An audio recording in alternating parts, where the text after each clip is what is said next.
Let us understand SBL and the reconciliation process. So what is SBL? SBL stands for security backed lending.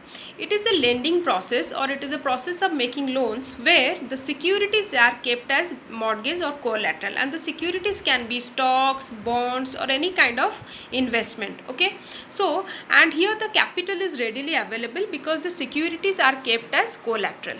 Okay, and the loan purpose might be for any business investment, gold purchase, or anything for that matter. Okay, so that is the security backed lending. Now we will see the reconciliation, as the term suggests, it is the process, it is basically accounting process that is involved, or that comes into picture when there is a mismatch in the accounts. Okay, when it is a process that is followed to control the mismatch in the mismatch during the settlement of trades. Okay, and like it has been followed by banks, financial institutions, and firms. Okay, so generally firms and business organizations, they keep two accounts, one for business activity, another is for their bank activity. So this reconciliation statement, it shows a summary of business activity and the bank activity, and when there is a discrepancy, then there comes the reconciliation. Okay, suppose the business has issued $100 check to its one of its parties, so it